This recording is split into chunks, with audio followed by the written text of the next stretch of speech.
Welcome back to another episode of the Paycheck to Daycheck podcast. This is Ashley speaking. I'm here again this week doing a couple solo episodes for you guys.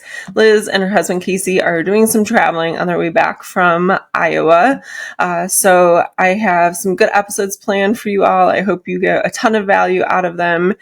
But before we dive into this week's episode, there is something that I wanted to bring up for you guys. So first things first, eBay last year started doing this grant program, and it's called the Up and Running Grant Program. So they did it last year, and I think they picked 50 applicants to give the grant to, and they're picking another 50 people this year as well. Now, by the time you guys hear this, the deadline is going to be very, very close. The deadline is June 9th. I believe that's Friday at 6 p.m. Eastern Standard Time. All U.S. sellers can apply, and what you would receive if you win is $10,000 in cash, a technology stipend, and business acceleration coaching. So if you want to apply for the grant, we will put the link in the description below, or you can also go to the announcement board on eBay, and they posted about it on June 1st. But the website is helloalice.com/grants/eBay. And that should take you right to the application to fill it out. So again, they're picking another 50 applicants this year to receive this grant. And there is no reason really to not apply if you're a seller on eBay. You guys should definitely be looking into this. I'm actually going to fill out my application right after I record this episode. All right, so let's dive into today's episode. Today we are going to be talking about 6 things that I am doing personally to help combat summer slowdown.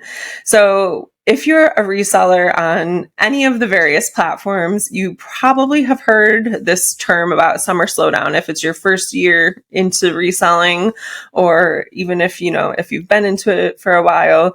More than likely, you've heard about summer slowdown, or like summer slump, some people call it also. Now, I've never really bought into the idea of summer slowdown because personally, I've never experienced it myself. But, some sellers definitely do experience it. I think there's a few different things that go into why some sellers might experience it and some sellers don't. And I'm not sure if you can control all of the variables, but I know that we do have some things within our own control, and I want to talk about those. So, what you're selling definitely has something to do with if you're going to experience a summer slowdown or not. If you are, a US-based seller only and you do not provide international shipping on eBay, let's say, because, on Poshmark and Mercari and stuff, like you can't offer international shipping. But if you are on eBay, you should be doing that because you're going to be able to hit all of the seasons that are out there. Like right now it's summertime here in New York, but that doesn't mean that it's summertime everywhere. Other hemispheres, it's winter right now. It's freaking cold. So just because we are looking for, shorts, swimsuits, flip-flops, sandals, that kind of thing, doesn't mean that people in Australia right now are looking for the same things.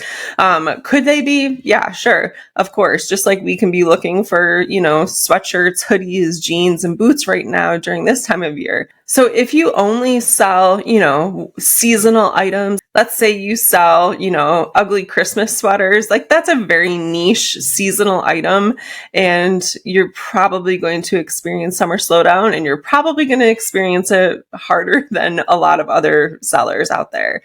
If you are a swimsuit seller, you will also probably experience some version of a slowdown, and it might not be during summertime, but it might be at some other point during the year. It's good to sell different things. It's good to have a couple different niches, so that way you're not experiencing any type of slowdown at any point during the year. Something else that might affect people and might play into the whole summer slowdown thing is that they are buying into, and I kind of mentioned this at the very top of the episode, buying into the idea of it. So they hear other resellers talk about it, and maybe even other very large resellers talking about it. And they're like, well, oh my gosh, if they're experiencing summer slowdown, if they think it's a thing, then I'm definitely going to experience it. And they're like mentally preparing themselves to experience slower sales once summer hits, which might not actually happen for them, but they're already buying into the idea of it. So that being said, because they're believing it's going to happen, maybe they stop listing as much because, well, what's the point? Sales are going to slow down anyways. Maybe they stop spending so much time sharing their Poshmark closets. Maybe they don't send out as many offers on eBay. So maybe they're not doing the needle moving activities that we know help to generate, sales and favorability in the algorithms and all of that stuff. Maybe they stop doing that so much because they're thinking already like, I know that sales are going to slow down, so maybe I can just like pump the brakes and give myself a little bit of a summer break as well.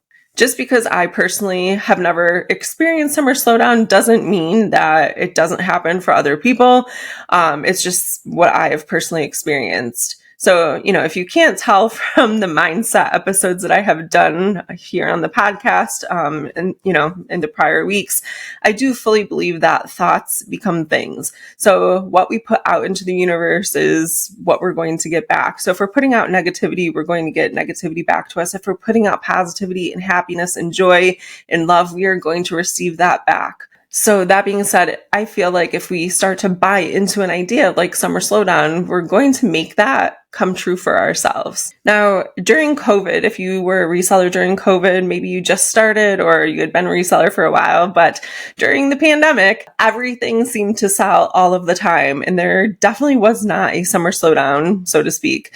But now that we're back to regularly scheduled programming, things are slightly different. So these are some tips, ideas and strategies of what I personally am going to be implementing this year to help stop the summer slump or stop the summer slowdown from happening.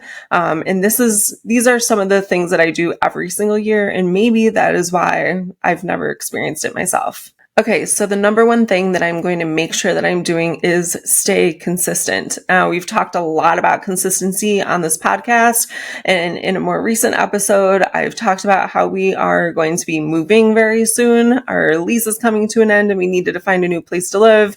And after about 2.5 weeks of complete chaos trying to find a house, I'm very happy to say that we did find a house that we will be renting, and we actually signed the lease for it last night. So very happy about that. Super excited to be moving into a new place. It's actually closer to a lot of things. And it's big, it's newer, it's going to be more efficient. It's all of the things that we were looking for in a new place to live.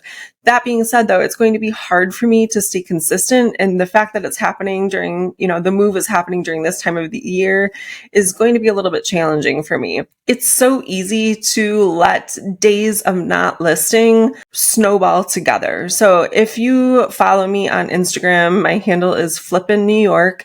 You probably see in my bio that I have a little phrase and it's no 0 days.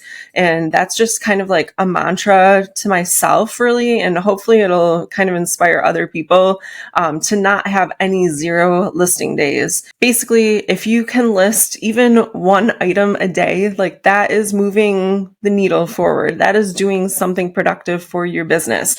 Let's all make a pact right now that during these summer months, we are going to have no 0 days. Again, let's go back to the snowball effect here. So when you have, let's say, a really busy day, and you're out with your family, you're out with your friends, something like that, and your listings just kind of fall to the wayside, you didn't get anything new listed that day. It's really easy the next day to say to yourself, well, you know what? One more day isn't really going to hurt. I did make a couple of sales yesterday. I already had a sale this morning. So obviously things are still plugging along. That's going to catch up to you really, really quick if you let those days snowball. It's also really easy to get into the habit of letting a negative attitude snowball as well. So if you're thinking things like live sales are killing regular sales, everyone else's sales suck. I've seen, hundreds of posts on these Facebook groups and no one's selling anything. Everyone's complaining about their sales starting to slow down. What is going on? All these platforms, like nothing seems to be working for anyone. So why should I even bother? It is so easy to let that mindset snowball inside your own head when you're letting the outside noise in too much.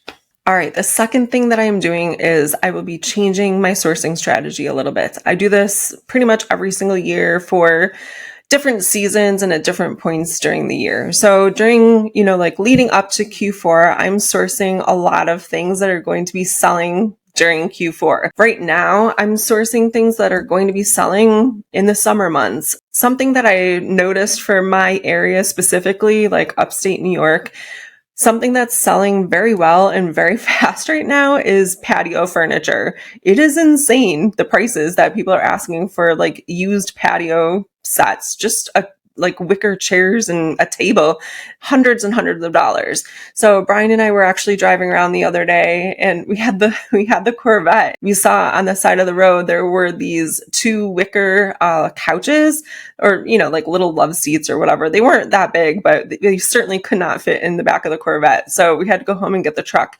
But we came back and we grabbed them. They were free. They were just like out on the side of the road. And I turned around and I sold them on Facebook Marketplace for $150. So noticing trends and stuff like that that's happening right now in your area, just because that's selling right now very well for, my area in New York, doesn't mean that maybe like out in California that it would be selling well out there as well. You just have to do a little bit of research and see what is selling and what's selling for a decent amount of money where you live. So on top of that, some things that you might want to look into if you're, thrifting or doing RA or OA, obviously gardening right now is a big thing, grilling, outdoor games, pool floats, those are always a big hit, camping gear, swim gear, lawn games, things of that nature. Think about what people are doing right now, like during the summer months. And also a good strategy that I've learned is think about what the retail stores are selling right now. Think about what, like Macy's is selling right now, or like JCPenney's, are they even around anymore? I don't know. Think about what those retail locations are selling right now. If you walk into a Macy's, for example, you're going to be hard pressed to find, winter boots, sweaters, winter jackets, things like that. Doesn't mean that they wouldn't sell them, but they know that their customers right now aren't looking for those things. If you do come across those things for a good price and you have them to list, go ahead and list them. But if I had a plastic tote filled with bathing suits, I'd rather spend my time listing the bathing suits. However, if you're sourcing and all you're coming across are, not in season things, if you're coming across a ton of winter boots, by all means, don't not list them. This is just a little caveat. Don't hold on to inventory if that's what you have to list. I would rather you guys are listing something versus nothing. All right, the next thing that I'm going to be doing, this is strategy number 3. I'm going to be increasing my promoted listing percentage on eBay every week until I see the results that I'm looking for. During, like Q4, and even a little bit after, usually I promote my listings at a minimum of 2%, just for general things. If it's something specific or special, I will promote it at a higher percentage. Or if it has like a lot of competition and I can be competitive with my promoted percentage, I will absolutely promote it at a higher percentage, because I want to come up at the top of that search. Again, some are promoted higher. It just sort of depends on the item. But what I'll be doing right now is I'm going to start increasing my listing percentage by 0.5% every week. Even the things that are promoted at 2%, this is sort of a more personal decision, and it plays into not wanting to experience a summer slump and also trying to get rid of some of the inventory that I have right now, so that we don't have to move it at the end of the month. So I'm able to do that. I know what my cost of goods are, and that goes into it as well. I also want the sales to start snowballing on top of each other. So I know that if I can get a quick sale first thing in the morning, that I will likely have more sales throughout the day. All right. So the next thing that I'll be doing is tightening up all of my listings. So just promoting all my items at a high percentage on eBay isn't necessarily a great strategy. You could have kind of like a crappy item or a crappy listing, and it doesn't really matter if you promote it at 40%. If someone comes in and they're searching for the item that you have, and you have like a misspelled title or not a clear description, and the person, that has the same item listed underneath you, even if they have it listed for slightly more, they're probably going to buy theirs instead of yours. So I want to go back through and tighten up all of my listings that are already listed on eBay and Poshmark and make sure that the pictures look good. There's no issues with the images, nothing's disappeared. Everything is spelled correctly. My title is formatted the way that I want it to be. I have details in the description. All of the details are filled out within the listing on Poshmark and eBay, all the criteria. I want to make sure that they are optimized. So when someone is stumbling across my listing, the way that I have it listed, the images that they see are certainly not going to be what holds them back from purchasing from me. Okay, and the last tip that I have for you guys that I will be trying, this is new for me this year. Most of these other things I've done before, but this is something that I've been putting a lot of thought into, and I really just need to pull the trigger, and that is going to be hiring out and training help for my eBay business. That is going to be hiring out and training help for my reselling business. So this is actually the perfect time of year to hire someone if you're in the position and you're ready to do so. Get them hired, get them trained on your processes and procedures and how you want your listings to look, or maybe you're hiring a photo person to come into your house, or they're going to pick up inventory and take it to their house. Get these procedures in place so you're not scrambling towards, like the start of Q4 and into Q4 trying to train someone or make little changes here and there, or maybe they're not building your listings the way that you want them to. You want to get this all done and finalized before Q4, so then you guys are like a seamless, constantly running machine, and it's going to take a lot of the stress and pressure off of you in Q4 if you already have some help, if you've already got them trained and ready to rock and roll. I know that I've been talking about this for months now. I really just need to do it and pull the trigger and stop worrying about it. So it's going to happen. Watch out for it. I want to leave you guys with a little bonus tip, especially for the newer resellers. And that is, if you're starting out on eBay, or if you're a new seller on eBay, or if you're planning to start on eBay, look at what is required of you to hit a top rated seller status and do those things during the summer months. That is going to give you the needle moving activities that you should be focusing on every single day. All right, guys, I hope I gave you some ideas in this episode of things that you can do to help put the kiboshes on summer slowdown so you guys don't experience it, or at least so it doesn't hit you as hard as maybe it has in years past, or that it would if you don't implement these tips and strategies. If there's anything that I missed or anything that you can think of, please let us know. Comment down below. We would love to hear from you. See you in the next one.